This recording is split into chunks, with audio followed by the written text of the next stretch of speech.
Buenas noches, comunidad. Hoy les traigo 3 historias de terror que pondrán a prueba su tranquilidad. Aquí tienen un adelanto de lo que les espera esta noche. Esa noche, tras leer esa historia, el padre sintió que la temperatura bajó drásticamente en la sala. Las luces parpadearon y una voz suave, femenina, le susurró al oído: «Gracias por traerme de vuelta». El vídeo captado en la entrada del túnel mostraba algo espeluznante. Una sombra densa, con forma humana, que parecía moverse entre los rieles sin emitir sonido. Pero los vecinos de las fincas cercanas comenzaron a reportar fenómenos extraños. Sonidos metálicos en la madrugada, como cadenas arrastrándose por el suelo. Sombras que se mueven entre los cultivos. Y lo más inquietante, el llanto de una niña, siempre cerca del trapiche. Ahora sí, a continuación, la primera historia. La Casa del Silencio, basado en hechos reales, Antioquia, Colombia. En las afueras de Santa Fe de Antioquia hay una finca colonial que los lugareños evitan, incluso de día. Se le conoce como la Casa del Silencio, no porque allí reine la paz, sino porque quienes entran rara vez vuelven a hablar de lo que vieron dentro. Lo que ocurrió allí en 1998 aún causa escalofríos entre los habitantes del pueblo. Según los registros policiales, en julio de ese año, una familia de Medellín, los Valderrama, decidió comprar la propiedad con la intención de convertirla en un hotel rural. Eran 5, padre, madre, 2 hijas adolescentes y una tía abuela. La casa había estado deshabitada por décadas, pero la estructura seguía en pie, rodeada de montañas y árboles de Guayacán. Un lugar aparentemente perfecto. Durante las primeras semanas comenzaron las remodelaciones. Los albañiles se quejaban de sensaciones extrañas, herramientas que desaparecían o se movían solas, y un zumbido en los oídos que se volvía insoportable en ciertas habitaciones. Uno de ellos renunció tras ver, según sus propias palabras, una mujer flotando por el corredor con los ojos vendados. Nadie le creyó. La familia, sin embargo, continuó, hasta que las cosas empezaron a cambiar. Una de las hijas, Mariana, comenzó a hablar sola. Decía que jugaba con una niña llamada Ana, que le contaba secretos de la casa. Al principio lo tomaron como producto de la imaginación, hasta que Mariana comenzó a tener marcas en los brazos, como si alguien la hubiera sujetado con fuerza. Cuando le preguntaban qué había pasado, solo decía: «Ana se pone brava cuando la ignoro». Una noche, la madre se despertó al escuchar pasos en el pasillo. Fue a revisar pensando que era una de las hijas, pero las encontró dormidas. Al regresar a su cuarto, vio a la tía abuela parada frente al espejo, repitiendo una frase una y otra vez: «No debimos entrar. Ella no duerme. Ella no duerme». Días después, la tía fue hallada muerta en su cama. El forense no encontró causas claras. Paro cardíaco por estrés agudo fue lo único que pudo anotar en el informe. El padre, ya angustiado, revisó los archivos de la propiedad y encontró una historia que nunca les habían contado. La casa pertenecía en el siglo XIX a una mujer conocida como doña Elena de Mondragón, hija de un hacendado poderoso y temido en la región. Según los registros, Elena vivió encerrada toda su vida, acusada de estar poseída por demonios. La mantenían atada a una silla y con los ojos vendados para que no viera al diablo dentro de los demás. Murió a los 28 años, en circunstancias que nunca se esclarecieron. Algunas versiones dicen que fue envenenada por su propio padre. Otros aseguran que desapareció y nunca encontraron su cuerpo. Esa noche, tras leer esa historia, el padre sintió que la temperatura bajó drásticamente en la sala. Las luces parpadearon y una voz suave, femenina, le susurró al oído: «Gracias por traerme de vuelta». Al día siguiente, Mariana desapareció. La buscaron por toda la finca, en el bosque, en el pueblo. La policía peinó la zona con perros y drones, sin resultados. Días después, la encontraron sentada en la antigua capilla de la finca, con los ojos vendados con una cinta negra, igual que en los dibujos antiguos de doña Elena. No recordaba nada. La familia abandonó la finca esa misma semana, sin llevarse ni sus cosas. Desde entonces, la casa permanece deshabitada, cubierta por maleza, con la capilla clausurada por orden municipal. Pero no está vacía. En 2011, un grupo de exploradores urbanos entró con cámaras buscando registrar actividad paranormal. Solo uno regresó. Los otros dos fueron encontrados inconscientes al día siguiente por la policía. Uno de ellos no volvió a hablar. Literalmente, su lengua estaba mordida, y no por él. El que sobrevivió relató que, al entrar en el comedor principal, vieron una figura femenina sentada en una silla antigua, con las manos atadas y la cabeza agachada. Cuando intentaron alumbrarla, la figura se levantó lentamente, los miró con los ojos completamente negros y les susurró algo que hizo que uno de ellos comenzara a convulsionar en el acto. No era español, era como otro idioma, como algo que no deberíamos entender, dijo. Los equipos de grabación se dañaron. Las grabaciones que se recuperaron estaban llenas de estática. Lo único claro fue un fragmento de audio que decía: «Ella no duerme, ella no duerme». Desde entonces, la finca es conocida por su nombre maldito, la Casa del Silencio. Algunos afirman que Elena aún vive allí, no en carne, sino en espíritu, que busca a quienes perturben su encierro para castigarlos por ver lo que ella no pudo. Hoy en día nadie se acerca, ni ladrones ni curiosos, solo el viento, las ruinas y las voces que aún se escuchan entre los corredores, esperando a que alguien más cruce esa puerta. El último tren de Facatativá. A las afueras del municipio de Facatativá, en Cundinamarca, aún se pueden ver los restos oxidados de la antigua línea férrea que conectaba a Bogotá con el occidente del país. Hoy son solo rieles torcidos, durmientes podridos y estaciones cubiertas por maleza. Pero hace varias décadas, el tren era la vida misma. Transportaba café, mercancías y viajeros. Y, según algunos, también se llevó muchas almas. Todo comenzó en 1983, cuando un grupo de trabajadores del ferrocarril denunció escuchar, en la madrugada, el sonido del tren avanzando por la vía, aunque no había ningún recorrido programado.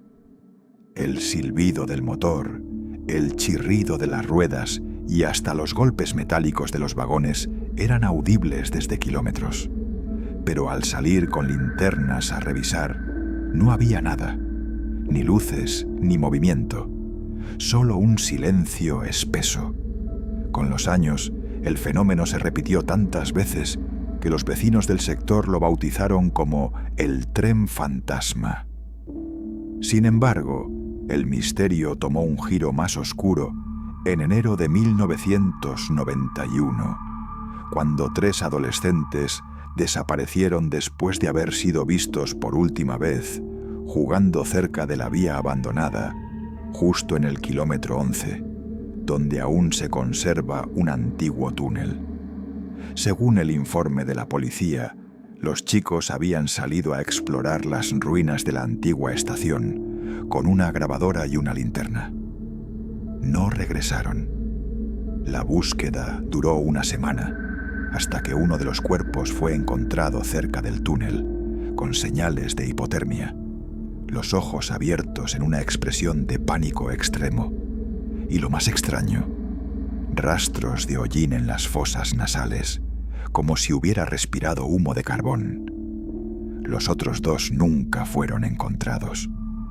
Tras ese suceso, se prohibió oficialmente el ingreso a la zona ferroviaria, pero eso no impidió que curiosos siguieran apareciendo. Un investigador aficionado de Bogotá, Andrés Gaitán, decidió documentar los fenómenos en 2003.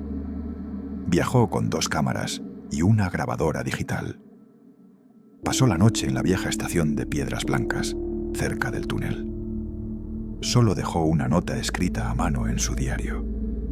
1:48 a.m. Se oye el tren. No hay luz, pero vibra el suelo. El aire huele a carbón. Nunca volvió a casa. La grabadora fue encontrada en el túnel meses después por un campesino. La cinta solo tenía una pista de 7 segundos. Un fuerte chirrido, un grito lejano y luego un silbido agudo que terminó en estática.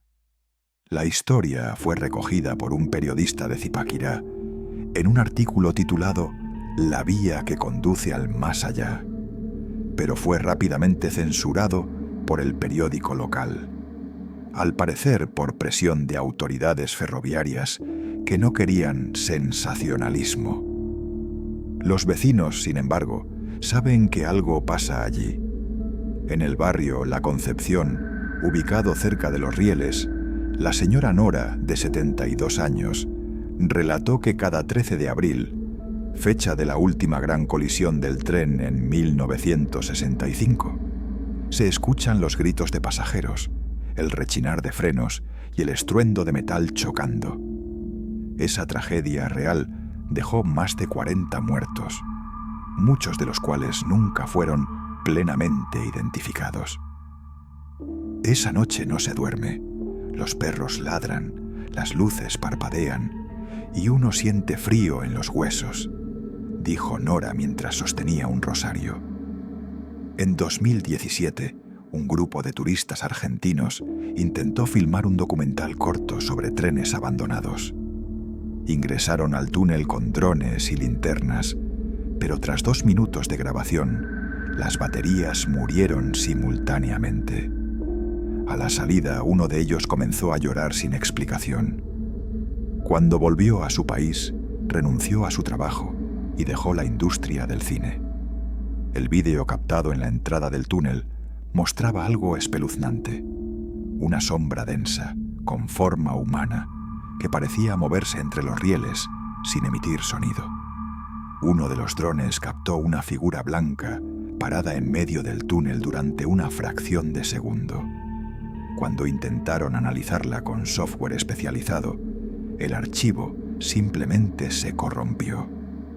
Muchos creen que el fenómeno está relacionado con una antigua leyenda muisca sobre una deidad de la muerte que viajaba por ríos de hierro y se llevaba las almas sin destino. Algunos chamanes aseguran que las vías del tren, al ser caminos trazados sobre tierra ancestral, sin ningún respeto espiritual, quedaron malditas. Hoy la estación está en ruinas. Nadie se atreve a pasar la noche allí. Las historias siguen circulando. Personas que desaparecen, susurros en la oscuridad, pasos sobre grava donde no hay nadie y siempre, al final, el silbido de un tren que ya no existe. El último tren de Facatativá no transporta pasajeros. Solo recoge a quienes se atreven a escucharlo.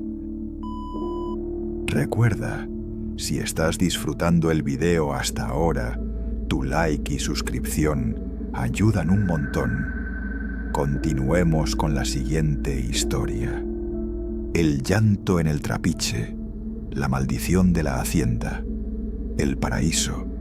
En las afueras de Chimichagua, un pequeño municipio del departamento del César, existió durante décadas una hacienda cañera llamada El Paraíso. Sus tierras fértiles producían toneladas de caña de azúcar que alimentaban un trapiche de madera viejo, pero resistente. Nadie la visita desde 1994, cuando su último propietario desapareció sin dejar rastro. Desde entonces solo queda polvo, vegetación crecida y una leyenda que hiela la sangre. La historia se remonta a principios del siglo XX, cuando la finca pertenecía a don Pedro Abello, un hacendado temido por su crueldad. Se decía que usaba a los trabajadores como esclavos y que si alguno se enfermaba o intentaba escapar, lo encerraba en el sótano del trapiche hasta morir. Algunos incluso hablaban de rituales con sangre para fortalecer la molienda y proteger la zafra. Con los años, la familia Abello desapareció misteriosamente. La hacienda pasó por varias manos, pero nadie lograba conservarla por más de 2 años. Todos los dueños caían en desgracia. Accidentes, incendios, suicidios. Algunos lo atribuyen a una maldición antigua, otros a una presencia que jamás abandonó ese lugar. En 1992, la finca fue comprada por Rubén Henao, un ingeniero agrónomo de Valledupar que soñaba con revivir el trapiche artesanal. Tenía esposa, una hija pequeña llamada Dalia, y la idea de convertir la hacienda en un centro turístico rural. Durante los primeros meses, todo parecía ir bien, hasta que comenzaron los ruidos. Por las noches, Rubén escuchaba lo que él describió como el lamento de una mujer con cadenas. Primero pensó que era el viento, luego una alucinación por el cansancio. Pero su esposa también lo escuchó. Y su hija comenzó a hablar con alguien que, según ella, vivía dentro del trapiche. Se llama Ángela, dice que la dejaron sola ahí y que tiene hambre, le decía la niña. Rubén, preocupado, revisó el lugar una noche con una linterna. Cuando abrió la compuerta del sótano bajo el trapiche, el aire se volvió denso y frío. Un olor fétido lo golpeó de frente. Bajó solo 2 escalones antes de salir corriendo. Creyó ver unos ojos abiertos brillando en la oscuridad, flotando sin cuerpo. Al día siguiente, mandó sellar el sótano con concreto. Pero los ruidos no cesaron. Las máquinas del trapiche se activaban solas por la noche. La hija comenzó a dibujar figuras oscuras con cuernos y ojos rojos. Decía que Ángela se estaba poniendo brava. La esposa de Rubén, aterrada, lo obligó a marcharse, pero él se negó. Estaba obsesionado con encontrar una explicación lógica. En abril de 1994, Rubén desapareció. La finca fue hallada en silencio, con la puerta del trapiche abierta y la pared de concreto destrozada desde adentro. La policía buscó durante semanas. No había rastro de lucha ni robo. Lo único extraño fue que todas las herramientas de molienda estaban cubiertas de una capa espesa de sangre, sin señales de un cuerpo. El caso fue cerrado como desaparición involuntaria. Después de eso, nadie volvió a habitar el paraíso. Pero los vecinos de las fincas cercanas comenzaron a reportar fenómenos extraños. Sonidos metálicos en la madrugada, como cadenas arrastrándose por el suelo. Sombras que se mueven entre los cultivos. Y lo más inquietante, el llanto de una niña, siempre cerca del trapiche. En 2007, un grupo de estudiantes de antropología de la Universidad Popular del César decidió visitar el lugar como parte de una investigación sobre cultos rurales. Grabaron durante varias horas y en uno de los audios se escucha claramente una voz susurrando: ¿Quieres que te muela como a los otros? La grabación fue analizada por expertos en sonido en Bogotá. No encontraron manipulación ni fallos técnicos.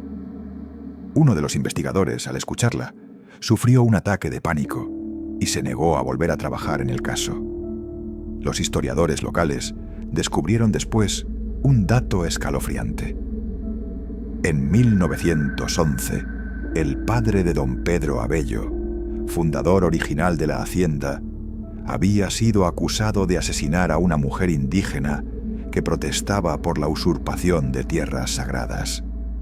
La mujer llamada Ángela Achagua, desapareció en los terrenos del Trapiche y su cuerpo nunca fue encontrado. Según algunos ancianos de Chimichagua, Ángela era curandera y antes de morir lanzó una maldición.